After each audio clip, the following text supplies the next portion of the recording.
Hello, this is going to be a brief discussion of my PowerPoint lecture on paleochemistry.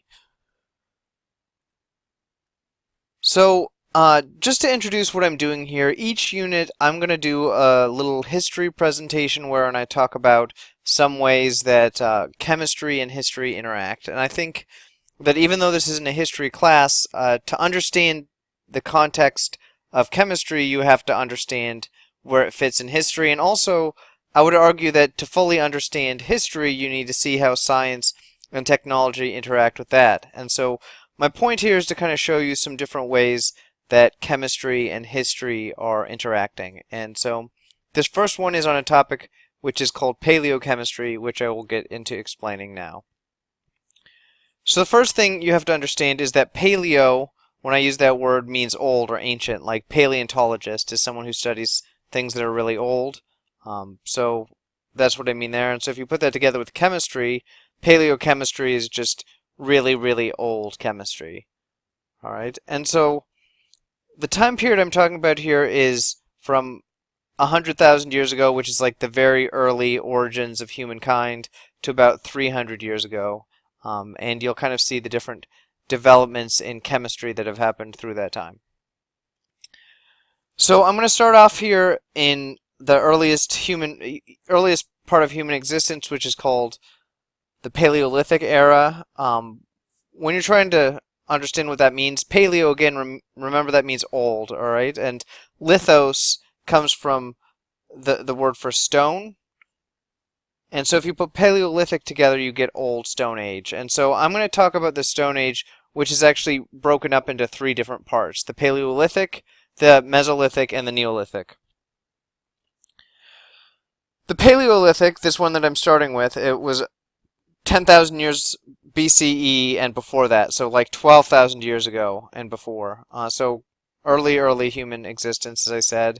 And generally speaking, what was happening during this period of time was that humans were sort of traveling nomads. They went from place to place. They hunted and gathered, all right, but they didn't have permanent settlements like we do now. Mostly it was just traveling around and finding food where they could, which I think is profoundly different than the way that we live life right now. So something that defined this age, why it's called the Stone Age, is that they used just basic stone tools. Over here I have a picture of a hand axe. What's interesting about that is that it was actually really hard to create these stone tools. You'll see that this hand axe has little chunks taken out of it, little flakes cut off of it, and actually modern humans have tried to replicate this, making this out of the sorts of tools that they would have back in the Paleolithic era, and they found that it's a really tedious and frustrating process. A lot of times people will go to chip off a piece of stone on one of these axes, and it will just break the entire thing apart, and then you'd have to start all over. So creating these hand axes was actually a pretty difficult task. The next thing I'm going to get into talking about is this group of people known as the Cro-Magnon. And generally speaking, what makes them special is that they're early modern humans, and so if you think about cavemen, oftentimes people think about them as being these stupid people who are, they're in caves and they don't have many thoughts and they just kind of go around grunting at each other and things like that. And really, that's not a very accurate representation of what the humans were like in the Stone Age.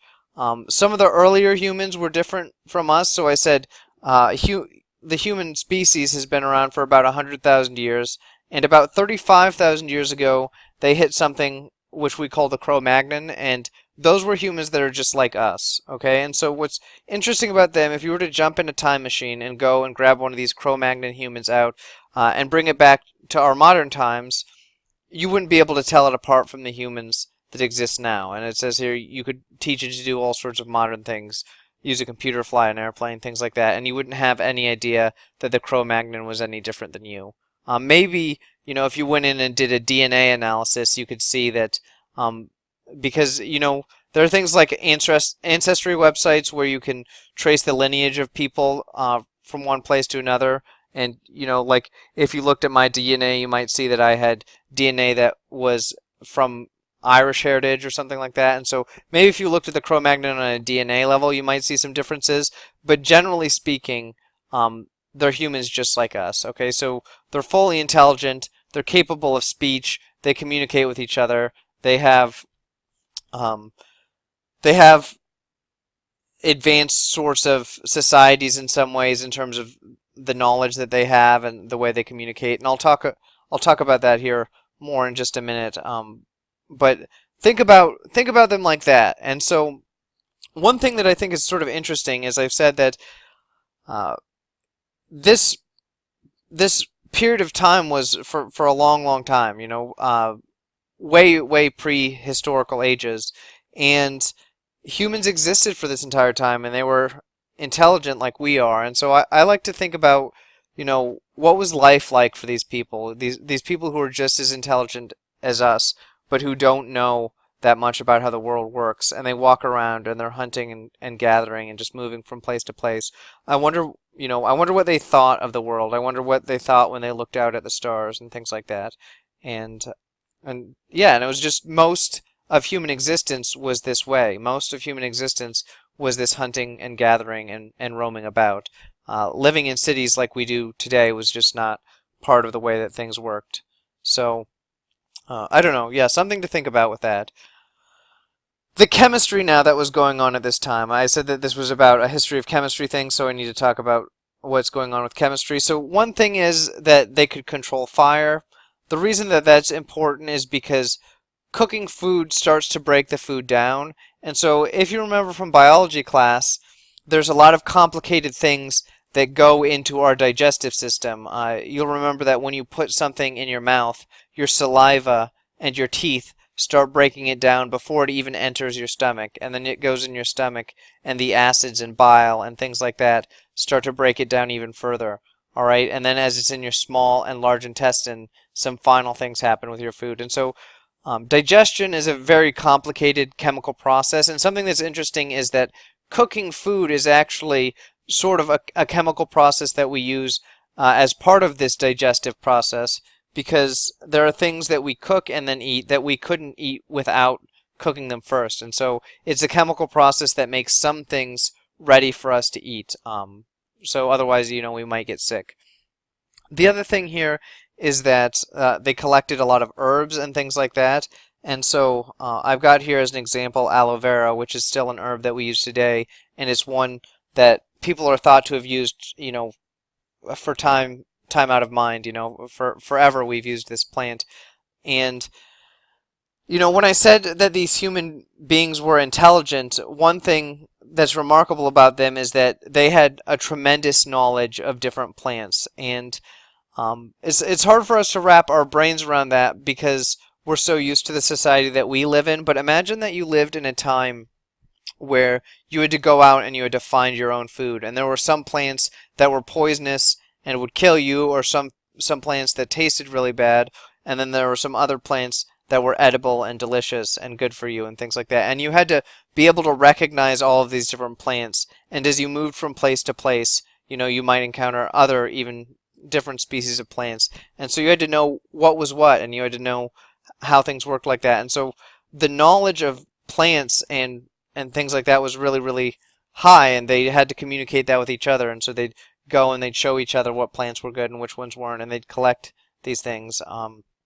Two different kinds of general plants that I'm going to talk about here are antiseptics, which are ones that reduce infection, and analgesics, which are painkillers. So antiseptics, think about a lot of the medicine that you might get from the doctor if you were getting ill in some way. So like antibiotics could reduce a bacterial infection or something like that. Analgesics, these painkillers, those are things like ibuprofen and Tylenol and Advil and all of these things.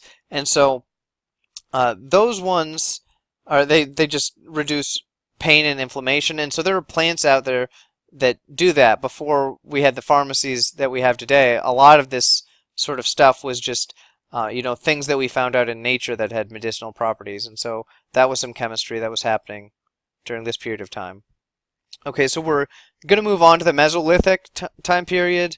Meso means middle. And I'll tell you, actually, originally there was only Paleolithic and Neolithic. The Mesolithic time period was sort of created as a bridge between the Paleolithic and the Neolithic, and that's why it has this word middle here, or it's in the middle of the Stone Age, if that helps you. Okay, and this is 10,000 to 5,000 BCE. BCE, by the way, I don't think I mentioned this before. That's before the Common Era. All right, we're in year 2015. All right, so that's in the Common Era, 2015, 2015 years into the Common Era. So what we're talking about here is about 12,000 to 7,000 years ago. So in this era, what's happening is we're starting to develop some different technologies, like using hollowed out logs to make boats. Okay, also we tamed dogs, and we were building small temporary shelters like huts and things like that. And so what you're seeing here is we're starting to become a little bit more developed. And I'll talk about this more when I talk about the Neolithic, but part of what drove us to do that is that people were having a little bit more trouble finding food because other humans were using it up and things like that. And so there was starting to get some competition for the food that existed. The source of chemistry that happened here, sun-baked pottery, meaning you'd make pottery out of clay and you just leave it out in the sun. Paints, if you've ever seen like cave paintings and things like that, the creation of paints was happening during this Mesolithic era, so they were putting things on cave walls. And then this is a big deal: the treatment for nits and head lice. So nits and head lice are both insects that will get on the bodies of human beings, and they're kind of like fleas for dogs, you know. And what we do now if somebody gets lice is we have special shampoo and combs and stuff like that, and we go through their hair, kill all the lice, get rid of all the dead lice, get rid of all the eggs and things like that, and then people are treated and cured of having head lice. In the Paleolithic, before this Mesolithic era, if somebody got head lice, they just had head lice forever. They couldn't get rid of it. And if that doesn't seem like a big deal to you, imagine that your head is always itchy and dry and scabby, and you know you've got these insects on it, and eventually those things can get infected and they can actually lead to death. And so this was actually a pretty big development, being able to treat people who had this. And so what they found is some different chemicals, different plants and things like that that had the properties that they would kill the head lice, and they would put that into people's hair and get rid of it that way, much the same that we do now. So this was something that was developed in the Mesolithic era. Neolithic, that's the new Stone Age. All right, and this is where humans start to take on sort of the properties that we know that they have today. And so this is where people started farming and raising livestock and moving to cities. And so when you think of the Neolithic era, I want you to think of like settlements, okay? So Paleolithic era, humans were wandering around, nomads, hunting and gathering, just finding food wherever they wanted. In the Neolithic, we have to start farming and raising livestock and settling into cities and things like that. And so quite a big difference there, actually, I think, if you consider the lifestyle, you know. And Neolithic, that seems like something we'd be much more familiar with today. So this is where we end up getting like little villages and eventually cities and things like that. And the reason that we did this, as I said, it has to do with a competition for food. So in the early part of the Paleolithic, basically food was so abundant that human beings could just walk around and find it and eat it, and you know, they'd be totally fine. By the Neolithic era, there are enough humans on Earth that they're starting to compete for different food sources, and that they're starting to fight over different territories and things like that. And so what happens is human beings have to develop these methods for creating more food or creating food more efficiently, and that's where farms and livestock and things like that come about. And so really it was the demand for food because of an increased population that we went from being Paleolithic to being Neolithic. Some of the chemistry that was happening in the Neolithic age. So one thing here, they were able to produce fire by friction. Now you might think, wait a second, I thought you already mentioned fire. What I said is in the Paleolithic they were able to control fire, meaning they were able to move it from place to place you know, keep keep fires burning for a while and things like that. They couldn't actually make fire themselves, and so that meant that they'd have to find fire in the Paleolithic. They'd have to find it from like a lightning bolt or a wildfire or something like that, and then they'd have to keep the fire going. And so as they moved from place to place in the Paleolithic, it was the job of one member of the tribe to keep the fire going. And so this member of the tribe would be solely responsible for, as they moved camp from one place to another, to keeping a collection of hot coals and embers so that when they got to their new location, they would have a source of fire. In the Neolithic, they're able to produce fire by themselves. And so again, this is like a huge, huge deal, because if you imagine a tribe from the Paleolithic, if your fire went out, that was it for you. You were sort of screwed, because fire cooks food, so it provides you with food in that way. And then additionally, fire keeps you warm. And so if it's cold and you're unable to make fire and you can't eat and you can't keep yourself warm, you're not going to do very well. And so it was a huge development to be able to make fire by yourself. Another thing, because they're getting this mastery of fire, making kiln-fired pottery is something that developed. And so the advantage of kiln-fired pottery is that it's stronger and it's able to hold things. It's able to hold moisture better and things like that. And so being able to cook clay in kilns made for much better storage for pottery and things like that. And by the way, I didn't mention that about pottery, but the reason why pottery is so significant is because we use pottery to store things like food and water. And so if you're going to keep stores of food and water for, like, say, the winter season when things aren't so abundant, then you need pottery for it to stay there. And so being able to make this better kiln-fired pottery was actually a pretty significant improvement. And also here, they're starting to find copper. And copper is a red metal, and if you hammer it or hit it with stone, you can pound it in some different shapes, which is a lot better than that flaking mechanism that I said for building the stone tools. And so by moving into making some copper tools, society is becoming a bit more technologically developed.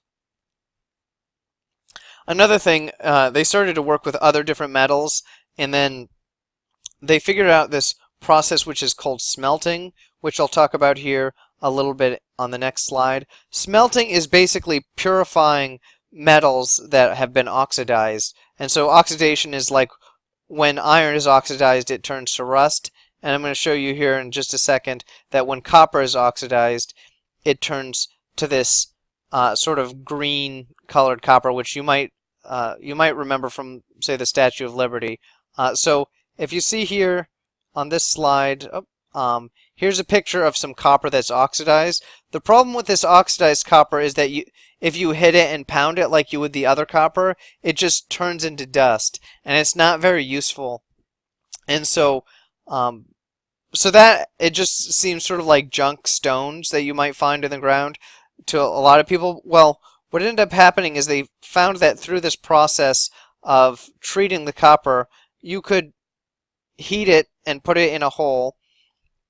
Alright, so he's crushing it up, and then he's putting it in with charcoal here in a fire, and this is the smelting process. And what happens after a while, they're billowing some oxygen in there, some air from the outside, is that when you remove it from this charcoal where it's been heated in the presence of oxygen for a while, you get pure copper coming out of there. And so my guess, and really this is not informed at all, but my guess for how this happened is that people were taking this bad copper, this green copper that wasn't useful, and, you know, they were throwing it into the fire because it was just garbage and they wanted to get rid of it. And so they were like, screw this crappy green copper, and they like threw it in the fire. And then they realized when they pulled it out that it was nice, useful, pure copper. And that's the process of smelting, which I think is actually a pretty complicated chemical process. What's happening is the charcoal is reacting with the oxidized copper metal, and it's acting as a reducing agent, and so it turns it back from copper oxide into normal copper metal. And so, as I said, it's pretty impressive that they figured this out, especially when you consider that at this point, humans hadn't even developed the wheel yet. So it's like, I can't believe that the process of smelting was developed before the wheel was developed. And as I said, pretty intense chemical process there. But it's handy because there's so much of that green, useless copper out there. If they can turn it into useful, normal copper, that's a good way to go. All right, moving on, we're going to talk about the Bronze Age. First of all here, you have to understand that bronze is an alloy. It's when you mix copper and tin together. And you can see the age range there. All right, so 3200 to 600 BCE. So we're getting kind of closer and closer to the times of like the ancient Greeks. All right, in this age, what defined this age was the ability to make bronze. Meant that bronze as an alloy is stronger than copper or tin are individually, and so an alloy, the reason we make alloys is because they have properties that are more advantageous than the individual metals that make them up, and it was able to produce just some really better equipment for doing farming and it says here like knives and other tools, weapons as well. Creating these things out of bronze gave you a distinct advantage, and it was such a distinct advantage that it launched you into what we would consider to be a new era of human history. And this is where I get a little bit on my soapbox about the interaction between chemistry or science in general and history. In a history book, this is called the Bronze Age, and I'd say that technically, if you look at it, this entire period of human history is based on humans' ability to create bronze out of tin and copper. And so it's based on this chemical process that humans figured out. And the reason it's so significant is because the tools that they can make out of bronze, the farming equipment and the weapons and the knives and things like that are so much better than what they had before that it makes them, like, if you have someone from the Bronze Age, a society that's able to use bronze, and they're competing with another group that is still back using stone tools, the people who are in the Bronze Age are going to have such a huge advantage that it's mind-boggling. And this is why we say, okay, this is a new age in human history. When you can make bronze, things all of a sudden get way, way better for your society. All right, and as I said, it's a chemical process in my mind. And so something interesting here to talk about at the end of this is that this Bronze Age, it wasn't just something that happened and then it was everywhere all at once. I've got this map here that if you look at it, it shows that the Bronze Age, it started in the darker regions, the dark browns. It hit at around 3,800 BCE. All right, up in the top upper parts, it was hundreds or thousands of years later that they gained access to making bronze in their societies. And so I think that's incredible that it took so long for the technology to spread to these different places. Thousands of years, the bronze making process. And so when I think about things today, like computer technology or cell phone technology or any of these things, the amount of time it takes for that technology to spread around the world is, it's almost instantaneous. And when I look back here and they had these completely societally changing technological developments like making bronze, and it took thousands of years for it to get from one part of Europe to another part of Europe. And as I said, I think that it's pretty remarkable. And so that's how long that took. All right, looking on here. The Iron Age comes after the Bronze Age, and basically it's another development where they're starting to make iron, which is even better than bronze. In fact, it's so much better than bronze that it launches us into yet another new era of human existence. Okay, and so people who are in the Iron Age, again, have such a distinct advantage over people who are still using bronze that it's like not even comparable. Iron is so much better, and especially if you smelt iron, you get what's called carburized iron or steel. And if you think about it, steel is still the most common metal that we use today when we build things, and it's because it's so strong and durable. All right, and so if you make a shovel out of steel, it's going to last forever.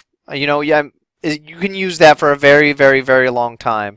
If you think about farmers in this day and age, they might buy a new shovel every 10 years or something like that, depending on how much they use it. When compared to the bronze, you'd have to replace it much, much more frequently and things like that. Alrighty, going on here, there are some other chemical processes which were important at the time. One thing to talk about here is the creation of glass. Glass, it wasn't like today where we have glass that's in like windows and things that is, completely transparent and, you could make a pane of it. They didn't make glass windows back then. What glass was mostly ornamental, all right? But the process for creating glass was important because it was a valued commodity. And so people would trade for glass, and so it was a commercial endeavor. If you could make glass, you could trade it for some other things. Even more economically prosperous than that were dyes. Before, it's kind of weird because we live in a time period where clothing is all sorts of different colors. But before this time period, clothes were kind of just one color, and it was brown. And so you could have like some light brown or dark brown or maybe even a tan, all right? But everything is kind of some shade of brown that you're wearing. And so having dyes and being able to color your clothes a different color was actually something that was intensely, intensely in demand. And I would argue that it was the most economically profitable industry that was happening in this early part of history. And so if you think about right now, the most profitable industry in the world is probably the oil industry. And I would consider that a chemical industry as well. Okay, we're harvesting these petrochemicals from underneath the earth and we're using them to burn and create energy. So at this point in time, the biggest industry in the world is a chemical industry. And I'm saying, I think back in this early human history, back in the Iron Age, the late Iron Age, we're sitting here looking at a chemical industry of dyes being also very, very profitable. And if you think about it, some of you might know that the most rare color, the most valuable color back in these olden days was the color purple, because the color purple just didn't exist in nature in that many ways, and certainly not in ways that we could take it and create pigments and dyes with them. And so there was actually, I'll come back to medicines here in a second. There was actually this sea snail that people could they could go and they could harvest it, and they could go through a chemical process of extracting a dye from this, but it took 12,000 of these snails. And so what you'd get a bunch of people just standing around, reaching down, trying to collect these sea snails, because they were the way that you could get the chemical that you needed to make purple dye, and purple dye was so profitable that it was worth all this effort. And then it says here that 12,000 snails, this wasn't enough to color, say, like a whole shirt purple. It was just enough to cover the trim of a garment. And so, lots and lots of sea snails were required to do this. And so this was just a natural source of a purple pigment. And it's interesting to say, as I said, this was like the most profitable industry at the time, was collecting these things. Okay, going back here, the other thing is medicines were becoming much more prevalent, and before they were sort of just collecting herbs and using those as a form of medicine. When I say medicines here in this Iron Age sort of context, I'm talking about things that require a much more complicated process. And so there have been tablets, stone tablets found, where people describe sort of a recipe like you might find in a cookbook today for how to create extracts from plants and then mix chemicals and treat them, and go through a procedure for distilling these different chemicals and creating these sort of more advanced medicines. And this was happening here in the late Iron Age and things like that, getting into like almost here the Greek and Roman times. All right, and then speaking of which, This is kind of the last period of early chemistry, and all of these things I would actually say came pre-science, and so I'll talk about that in just a moment. But the big thing here about Greece, okay, so some of you might be familiar with Socrates and Plato, who are these Greek philosophers. We call this the classical era, and the reason we call it the classical era is because a lot of modern thought came out of the ancient Greek society, and so we sort of hold up the ancient Greeks as being these icons of reason and early thought in human existence. And so what's happening here during this time is there are these philosophers like Socrates and Plato, and they are forming a system of argument that's based on logic, and they're turning their attention to talking about the natural world and how the natural world works. Okay, and they called this natural philosophy. And so why this is significant is because before this time period, while they were using chemicals, they found these processes of creating things that were useful, like I told you, like the smelting technique. While they were using those chemical processes, I would argue that they weren't really that interested in understanding why they went about the way that they did. They just kind of found these chemical processes, and they thought they were useful, and they continued to use them. But there wasn't much contemplation given to why these sort of things worked. And so this natural philosophy, where people like Plato and Socrates and Aristotle wanted to start discussing how the world worked, is sort of the basic origins of the field of science. And so natural philosophy eventually morphed into what we would call science today.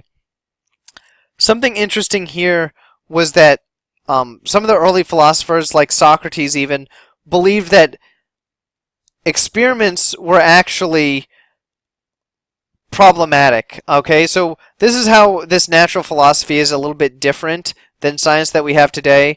What they thought is that experiments were problematic because humans designed experiments, and that the results of experiments, say the collection of data, was filtered through human thought, and so they thought that this was this illogical sort of way to go about figuring out the world. And some of them thought that rather than going around and doing experiments, what we should be doing is having logical arguments with one another, and they thought that logic was the way that we would get at the most purest elements in reality. And I think that's interesting because that's sort of unscientific compared to what we do today.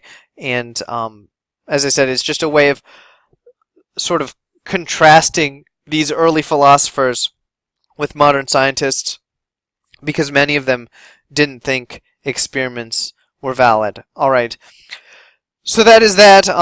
That's just a summary of the very early thoughts about chemistry and the knowledge of chemistry and how it worked in the earliest times in history. I will go through each unit and give you another sort of historical lecture based on some element of the history of chemistry and how it interacted with humankind. But I hope what you're coming to see through this is that there's a connection here between history and science, and that science affects history and history affects science, and they're sort of intermingled, and it's hard to understand one without the other, and that's why I gave you this lesson here.